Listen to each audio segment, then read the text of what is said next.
Bom dia, Tancredo. Bom dia a todos os ouvintes da Rádio Litoral. Prazer falar com vocês mais uma vez. Saiu a tão aguardada Pesquisa Futura.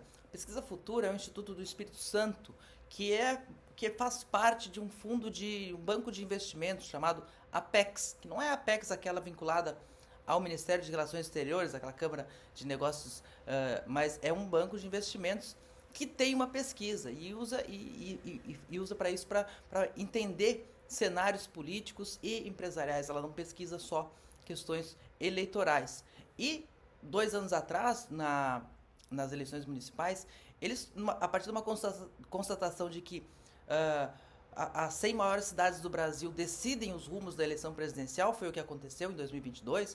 Lula venceu entre as 100 maiores cidades e nas demais 5 mil e tantas, Bolsonaro venceu. E no final prevaleceu Lula. Então, a partir desse entendimento, para tentar entender o comportamento das 100 cidades maiores do Brasil na época, eles criaram o projeto 100% Cidades com Pesquisa. E aí mapearam 4 cidades de Santa Catarina naquele momento, em Joinville, Florianópolis, Blumenau e São José, com resultados muito bons. Eu acompanhei todas as rodadas de pesquisas, eles apontaram todas as tendências, foram os primeiros a prever que em Blumenau que o Egídio Ferrari poderia ganhar em primeiro turno, foram os primeiros a apontar que Orvino Coelho de Ávila ultrapassava a Adeliana Dal Ponte em São José, e sempre mostraram que Adriano Silva em Joinville e que Topázio Neto em Florianópolis eram praticamente imbatíveis e acabaram vencendo no primeiro turno também. Então é com esse cartel que eles chegam, com esse cartaz que eles chegam, e chegaram ontem num evento na Associação Empresarial de Florianópolis,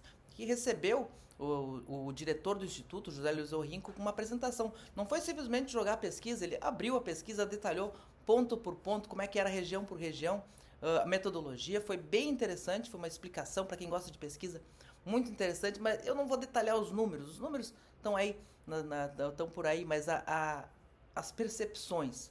Primeiro, Jorge Melo lidera com ampla vantagem, não aquela vantagem da pesquisa Veritá do início da semana, que até o TRE tirou do ar, que que era uma pesquisa cheia de vícios. O PSD entrou na justiça e conseguiram tirar do ar, mas ela aponta uma liderança de 57%, é 28 pontos a mais do que a soma do João Rodrigues, que faz algo em torno de 20%, e Merizio, que faz apenas 3%. E uma aprovação de governo de 77%, ou seja, uma ampla vantagem, um favoritismo amplo para ser eleito em primeiro turno. O João Rodrigues e Merizio precisam crescer 28 pontos para forçar o segundo turno. E é Jorginho que tem margem de crescimento, porque ele tem menos intenções de voto do que a própria aprovação. Tem margem para crescer? Tem margem para crescer. João Rodrigues e Merizio. Primeiro, João Rodrigues, ele só é conhecido por 22% do eleitorado. E mesmo assim ele vem mantendo aqueles 20% dele desde o ano passado em pesquisas mais confiáveis. E aí? Mas por que isso? Porque ele lidera no Oeste, ele faz 50% dos votos no Oeste, e isso resulta nesse quadro bem consolidado. Mas mesmo no Oeste, metade dos eleitores pesquisados não sabiam que ele é candidato. A pesquisa tem esse nível de detalhamento.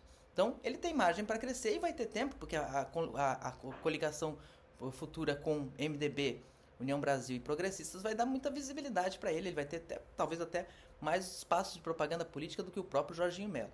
E Merizio? Bom, Merizio, o eleitor de esquerda ainda não entendeu que ele é o candidato da esquerda, né? Nunca foi candidato da esquerda, é a primeira vez que ele vai assumir essa condição, tá muito tempo fora do jogo político, então ele larga com 3%, mas ele tem que alcançar lá o patamar que, segundo a pesquisa, 23% dos eleitores de Santa Catarina votam no presidente Lula. Ele vai buscar esse número, vai atrás desse número. Ou seja, Merizio consegue crescer até onde o Lula vai. E talvez um pouco mais, mas acho muito pouco.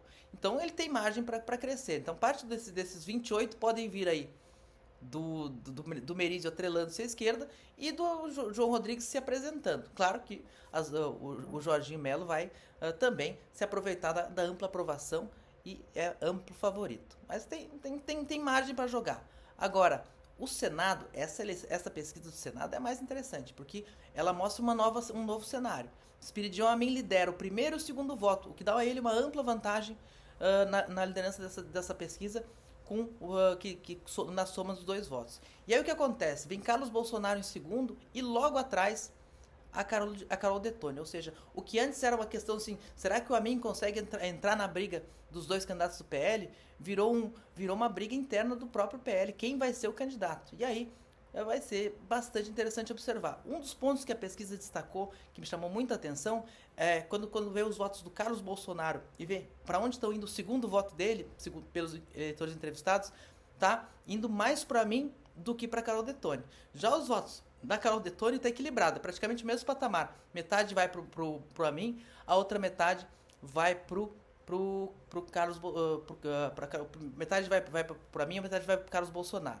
E aí o Décio Lima está num patamar mais abaixo, mas é um cenário que é um cenário de conflito entre nomes de direita pelas duas vagas, e a eles se somando Antídio Lunelli, confirmado candidato, se lançou candidato, aceitou a missão de ser candidato ao Senado também na chapa do João Rodrigues, e foi confirmado pelo MDB, já está tirando foto com o Esperidião Amin em roteiro, está animado. Na pesquisa do Futura tem um cenário diferente do Senado, com mais nomes, tem lá Dário Berger e coloca o Antídio. Ele pontua com 4%, mas chama atenção desde já que na região norte, ele que é de Jaraguá do Sul, ele aparece lá em segundo lugar, ou seja, tem margem para crescer. Ou seja, é mais um nome de direita. Isso vai ficar uma briga entre os quatro, o Amin vai conseguir manter essa liderança, a esquerda vai conseguir se aproveitar com o Décio Lima ou a Fran Beaupré dessa divisão da direita, ou seja, a eleição para o Senado, tudo aquilo que parece muito previsível na eleição para o governo,